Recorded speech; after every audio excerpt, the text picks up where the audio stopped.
Si alias Chris, upat na katuig nga preso sa Jensen City Jail tungod sa kasong droga. Apan tungod sa livelihood program nga gitanyag sa BJMP Jensen, wala siya mawadan o paglaog nga mabago pa ang iyang kinabuhi. Sa tsinelas making niya gibukwang iyang atensyon aron usab makunhuran ang iyang kaguol kay bisan wala na kuno siya ginaduaw sa iyang mga paryente ang mamalitay sa tsinelas na ang iyang nagsilbing bisita. Okay mo po sir kay nakatabang po sa kuha, nakatabang sa labi na sa kuha, wala ko'y dalaw diri.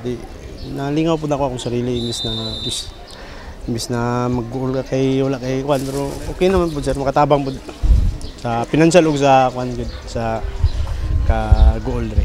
Si Tatay Rene, ang paghimo og Christmas lantern ang pamaagi niya aron makasugakod sa panginahanglan sa iyang pamilya. Sa 7 ka tuig na niyang pagbuhat og mga Christmas lanterns, ang kamingaw sa pamilya iyang giantos, makasupply lang siya og panggastos sa iyang pamilya. Maka-income ko na daatan na ako sa akong pamilya, padala na ako sa akong mga anak para makatabang pug ko sa ilang kalisod sa gawas.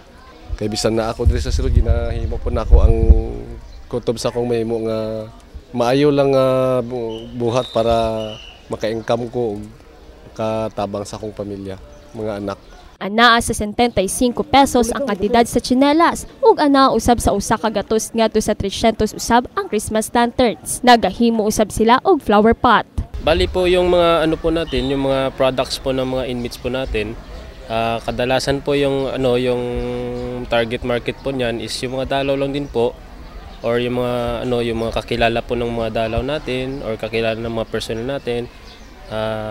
Minsan may mga po tayo dito bisita, like yung mga nagkakandak ng mga educational tour nila. Sa tanan na gusto na magpalitan ning among produkto, sandals na affordable kayo, no? Ang kaapas ang pobre. Adto lang mo diri sa Jensen City Jail kay tagaan ta mo mayong presyo. Kung gusto ninyo nga mag-order, accept mo may order nga tagpila ka buok. Depende sa kuan pod kay amo labor lang amo basta inyo lang materialis, labor lang amo. Ang BJMP Jensen nagaawhag sa publiko kung si kinsa man ang buot mopalit sa ilang produkto, mobisita lamang sa ilang buhatan sa Lanton Apopong. Shilling Joy Kanda, Brigada News.